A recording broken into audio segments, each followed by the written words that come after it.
Hey guys, welcome back. It is time to talk about all the books that I read in July, and then I'm also going to share books that I am kind of currently reading. First, I read The Wildling Sisters. Actually, I don't know if this was first. This was actually one of the last books I had finished for the month, but the first one I'm going to talk about is The Wildling Sisters by Eve Chase. Eve Chase. I'm seriously having a problem talking right now. This takes place during the summer. We are following two timelines. In the present day, we are following a woman. What is her name? Is her name Jessie? Yes, Jessie. Jessie and her husband and her 13-year-old stepdaughter. I don't know if she's 13. I'm sorry. She's a teenage stepdaughter. I really apologize for the noise in the background, but I really needed to maximize my time here and film this video. So here we are. Okay, so we're following two different timelines. We are following Jessie in the present time with her husband and her stepdaughter, who is a teenager, and she has been struggling with the death of her mother, her father remarrying this woman, and they have a very strained relationship. She's also been going through a lot of problems, and so Jessie and her husband decide to look at moving to a more rural location in order to help the daughter. So they find this wonderful house that is a little too expensive, but it needs a lot of work. So they go ahead and move in, and then there is a mystery of what had happened in the past. In 1959, there were four sisters who lived in this house, and a tragedy happened, a mystery, and there is a lot of rumors, bad feelings about this house. So when Jessie and her family move in there, they start to uncover the past. I thought this was really good. It definitely has those very gothic vibes. I really love how much they talk about the house, what it looks like, all of the different rooms, the peeling wallpaper, like everything is in here, really illustrating the setting, and it's absolutely wonderful. I loved that. I didn't actually give it a very high rating though, despite my enjoyment, just because I felt like it was a little predictable, and it did start to slow down quite a bit come the middle of the book. The reason I have chose this book was because it takes place in summer, and I was hoping to read a lot more books that were set in summer for the summer months, but that just didn't work out like I expected. I can go ahead and unhaul this book, so that's going to go in the pile. Okay, the next book I read was The Death of Miss Westway by Ruth Ware. I did really enjoy this book. This follows a young woman who is financially struggling a lot. She is a fortune teller, which I think is one of the coolest things. I love characters who have really interesting, unique jobs, and especially like fortune telling and all those kinds of things. And I think it's really cool. I wish they would have done a lot more with doing fortune telling readings and activities with this character, but all you do kind of get is that she kind of her connection with it. She's actually not really even a believer, and she uses it as a way to, like, the way she rationalizes for our character sometimes. When she tells people her profession, I think she's something that she's a little embarrassed about, because she knows how it must look that she's a fortune teller.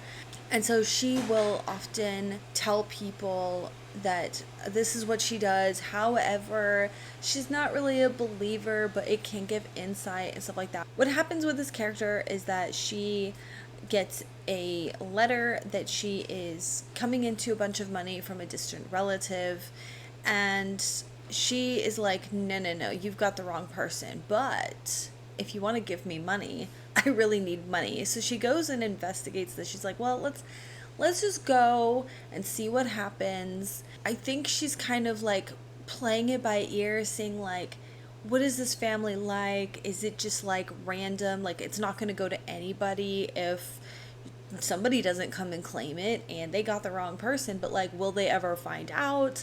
And so I think she kind of goes under that, like, let's see how it goes. Is it even her fault if they made a mistake, but then she starts getting to know them and starts to uncover the mystery of what happened to this Miss Westway. It's ends up being a very interesting story. I do think there is a point where it got a little predictable, but I still enjoyed it. It feels really long though. I know Ruth Ware definitely takes her time. I have read a few Ruth Ware books, and she definitely has a very distinct storytelling style, but there's a lot of like what's happening in the present and then her kind of going back and rationalizing it in her internal monologue and then going back to the present. And I think sometimes we just get a little carried away with that narrative. It starts to feel like we're rehashing a lot of things. Even if it is in a slightly different way, we are still just rehashing it. And I get kind of bogged down with that, and it becomes kind of not enjoyable to read. So I did end up switching over to the audiobook to kind of speed up those parts where it started bogging down, which helped me finish it. If it were not for that and it moved a little bit faster and we kind of got to the point a little bit more, I think this would have been an excellent read for me. I have read a few of her books, some of them okay. A lot of them I have almost the exact same feeling about, is like if it had just gone a little bit faster. I don't know, like, am I just a really impatient reader? I feel like I would have patience in the right circumstances, but like I said, if it's kind of pointless rehashing things, I'm like, can we get through this already? But she's an excellent writer. So now that I have read Woman in Cabin 10, which I really did not like, In the Dark Wood, which was not great, I still am going to read The Lying Game. This one I just happened to have on my shelf, so I finished reading this one. And I read The Turn of the Key, and that one still is by far my favorite book. I love that book so much. This is my second favorite so far. I kind of knew that it was going to be as well because of the themes in it. As I said, I'm going to be reading The Lying Game, which actually my hold just came through at my library, so I have that on audiobook. So hopefully I'll be reading that within the next month. And then maybe we'll have to do a full rundown of Ruth Ware books. Anyways, that's that one. I don't see myself going back and reading this book, so it's also going to get put into an unhaul pile. And I also finished An Anonymous Girl by Greer Hendricks and Sarah Pekkanen. This again follows a woman who is struggling to make ends meet. Apparently that's a theme I'm drawn to. She's struggling to make ends meet, and she's offered an opportunity to be part of this study on morals, and it's going to pay pretty well. Actually, she's not 100% sure how much it's going to end up paying, but at this point she seems like she's desperate enough that she will just take it. Now, she does not really live the most straight and narrow life, and she has made some questionable choices. At the same time, you're kind of going into this book like, okay, you're doing a study on morals and you haven't lived a straight and narrow life. But like, I mean, I guess there's some people who have never done a bad thing ever, but I feel like most people have at least done one or two pretty morally questionable acts. So part of this study becomes very illuminating to her. This is a domestic thriller, so therefore I don't want to give away too much. And I did end up actually really enjoying this book. First and foremost, as far as the whole thriller genre go, domestic thrillers are where I really find the books that I really like. Or psychological thrillers, but sometimes those kind of go like together. So I did think this was very interesting premise. However, I do feel like the whole overall story was sabotaged a bit by giving away the culprit way too early. I felt that even before the reveal, I understood what was happening, and I don't necessarily feel like maybe this is like, that's it, it's done, we already know who it is. Like a lot of times just going through the journey of how we got there is also part of the fun, so that's not a complete deal breaker on it. But I will say this is a pretty chunky book, and the culprit was given away about midway, which that's really early, and it was for a purpose, because we follow up the whodunit with more of the story of now what's the reaction going to be. But I do think that when it's kind of too predictable. When it's very, very predictable, it does kind of make it feel a bit anticlimactic, which can be pretty detrimental to the overall reading experience of a domestic thriller. Like, you're expecting to be thrilled, not like, well, I already saw that coming. You know what I'm saying? I did think that the secondary plot was very clever, but but to be honest, because I wasn't really expecting that setup, I was kind of just ready for the book to be over. And this book felt really long. So therefore, my overall reading experience was that this book was okay.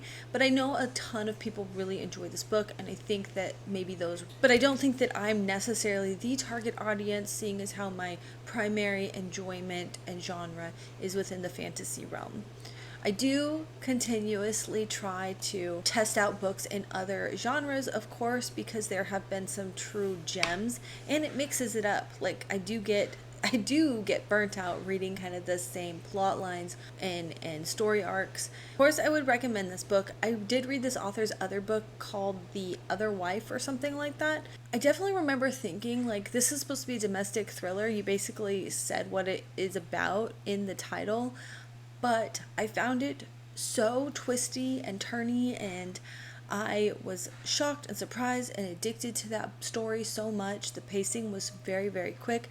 That book really shined, whereas this one did not so much. So I really prefer her other book. And I would continue to read more from this author. Another caveat to that, though, is that maybe because I am familiar with her other story and how she orchestrated her story, that maybe that is kind of what gave it away in this story, which is... I also wonder if because I've read from her before, I understand her style, her cleverness, her storytelling, the twists and turns, and that maybe knowing her style did kind of clue me into how she was probably going to use those techniques in this new story.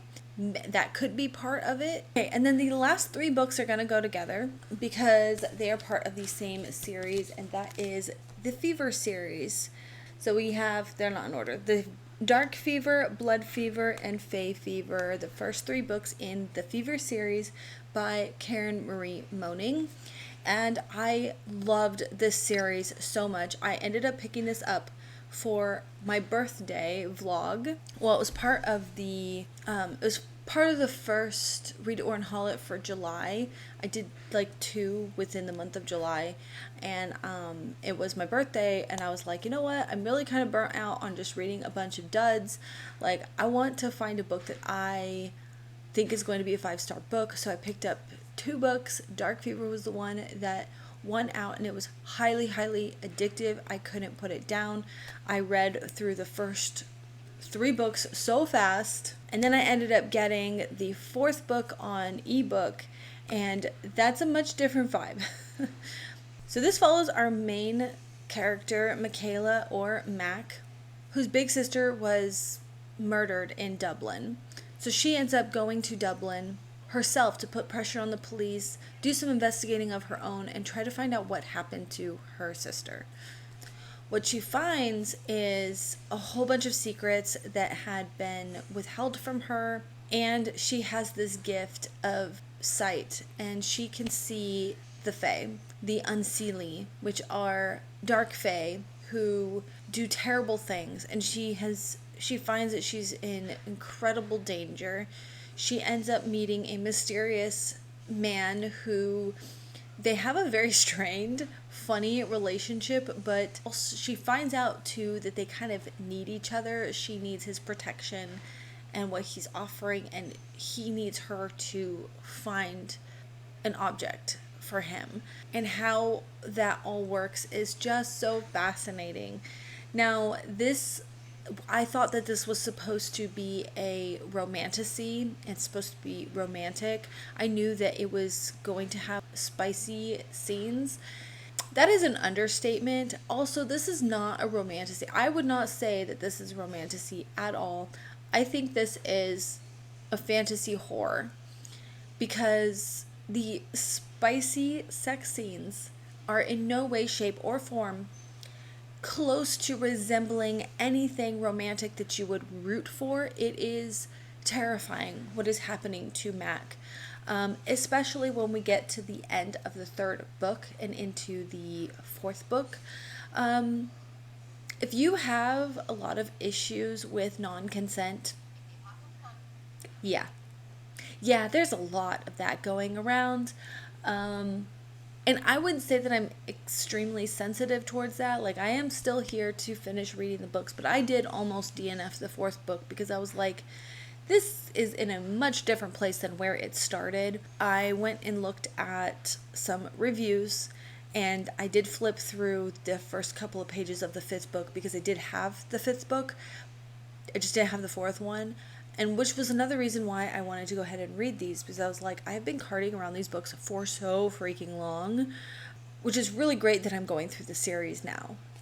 It's definitely cleared up some space on my shelves because I don't think that I would go back and read any of these books. So they're not really nice editions. So now that I've read them, I'm going to get rid of the physical books. I've heard that this story goes through a lot of growth. Our main character goes through so much growth, and that's at least something to look forward to in the end. So I'm going to keep up with it. That is my experience with the Fever series so far. Now, I was going to talk about some books that I am currently reading, and I guess I'll quickly say I am still reading The Grapes of Wrath. I was very close to just being like, this is like another Don Quixote situation. It's just not my year to finish it, but we're not doing that. I've already done that once. I don't want to do it again, so I have made it homework to finish this book. We're going to do our best with that. So my kids are actually going back to school tomorrow.